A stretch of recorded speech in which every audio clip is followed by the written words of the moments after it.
Saudara yang dikasih Tuhan, saya akan melanjutkan dasar yang teguh, yaitu pondasi kekristenan tentang doa. Dari pengalaman saya sejak muda,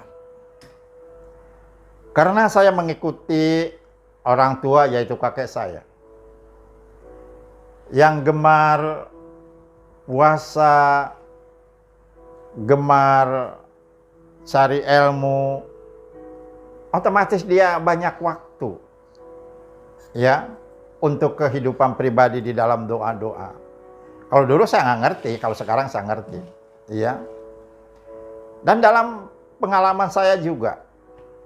Tapi di dalam doa ini, saya mungkin dalam doa sih akan mulai dari awal pengalaman saya.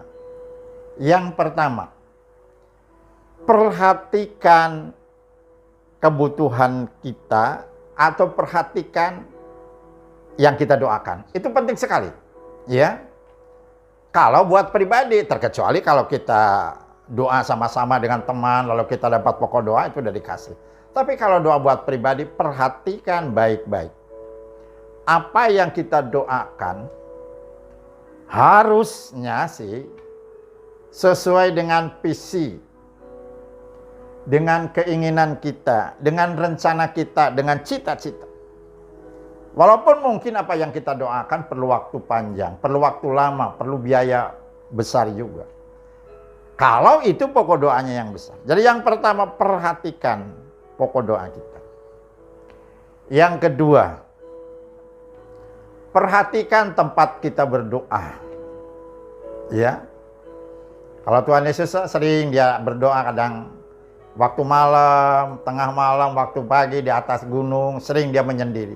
Bahkan di bukit Getsemani, di taman Getsemani, itu adalah cara dia berdoa habis-habisan dengan pokok doa khusus. Jadi perhatikan tempat kita berdoa. Yaitu ada pilihan masing-masing. Tapi karena kebetulan saya belum jadi Kristen juga. Pertama, saya tidak punya saudara, saya tidak punya finansial dan sebagainya. Maka kekuatan saya di iman saya hanya doa. Saya dimanapun saya mau masuk kerjaan.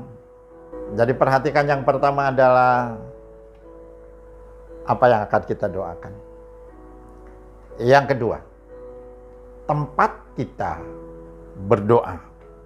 Dan yang ketiga sekarang ini kita harus jelas bahwa kita berdoa kepada Tuhan Yesus. Jadi kita berdoa kepada Tuhan untuk segala kebutuhan kita.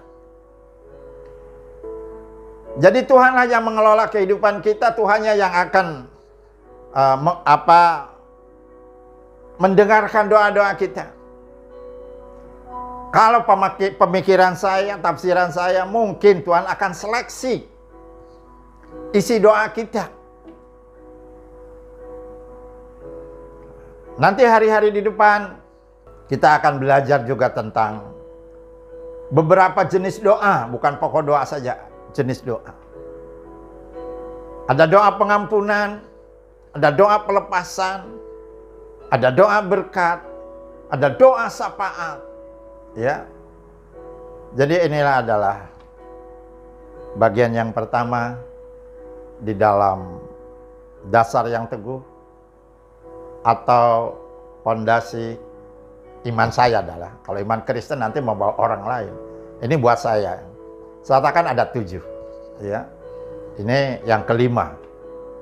Ya, maka doa buat saya menjadi kekuatan khusus.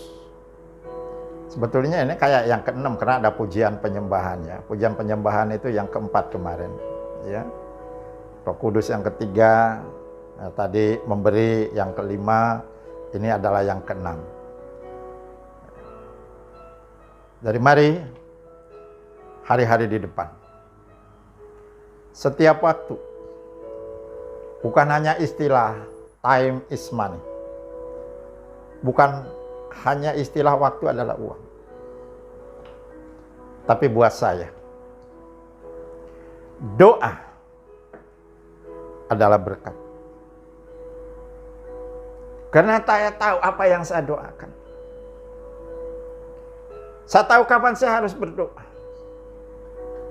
Dan kepada siapa saya berdoa. Yesus adalah jawaban dari doa-doa kita. Biarlah hari-hari kita, Tuhan terus menyertai kita. Setiap doa-doa kita, teristimewa doa bagi bangsa dan negara. Tugas saudara dan saya adalah berdoa syafaat. Kalau itu kita kerjakan dengan setia, saya dan percaya kita akan menikmati berkat Tuhan di depannya. Tuhan memberkati.